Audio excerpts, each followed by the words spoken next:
روایتوں میں ہے کہ بیماریوں کو دور کرنے کے لیے سورہ یاسین کی تلاوت ہے، اور اگر زیادہ بیماری ہے تو عروس القرآن پڑھو۔ عروس القرآن کا معنی سورہ رحمان، سورہ رحمان پڑھو۔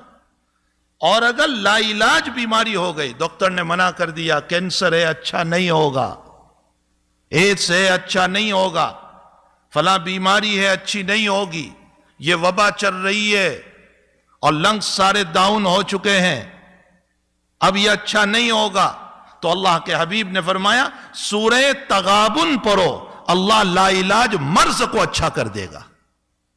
کتنی دیر لگتی ہے سورہ تغابن؟ 2 رکوع کی سورت ہے۔ یاسین شریف، سورہ رحمان، سورہ تغابن، ان سورتوں کے اندر اللہ نے کتنے فضائل رکھے۔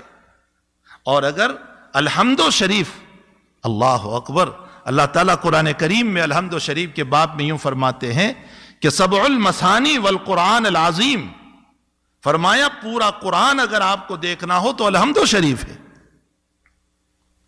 اسی لیے روزانہ اہتمام کیا جائے الحمد شریف کے باب میں۔ مجدد الفسانی رحمت اللہ علیہ فرماتے ہیں کہ جیسے تیل ہوتا ہے، پیٹرول اور ڈیزل، یوں ڈالو اور بھڑک اٹھتا ہے، فرمایا سورہ فاتحہ وہ ایندھن ہے کہ یوں پڑھو گے اور اللہ تمہیں شفا دے دے گا، بشرطے کہ سچے دل سے پڑھو، یقین ہو اللہ تعالیٰ پر۔ نبی علیہ السلام کا معمول گرامی تھا کہ ہر نماز کے بعد، چاہے اس کے بعد سنتیں ہو یا سنتیں نہ ہو، سنتیں ہیں تو سنتوں کے بعد، اور سنت نہیں ہے تو فرض کے بعد، حضرت کا معمول تھا آیت الکرسی پڑھتے تھے 1 مرتبہ، تو آیت الکرسی پڑھی جائے۔ سورہ ناس اور فلق کے باب میں لکھا ہے کہ جو انسان ہر نماز کے بعد سورہ ناس اور فلق کو پڑھے گا، اللہ حاسدین کے حسد سے، جناتوں کے شرارتوں سے، بد اخلاق انسانوں کی شرارتوں سے اللہ اس کی حفاظت کرے گا۔ یہ نہیں کہ شرارت دور ہوگی، شرارت تو ہوتی رہتی ہے، لیکن اللہ شرارتوں سے حفاظت کرے گا، اس کو فیک نہیں ہونے دے گا۔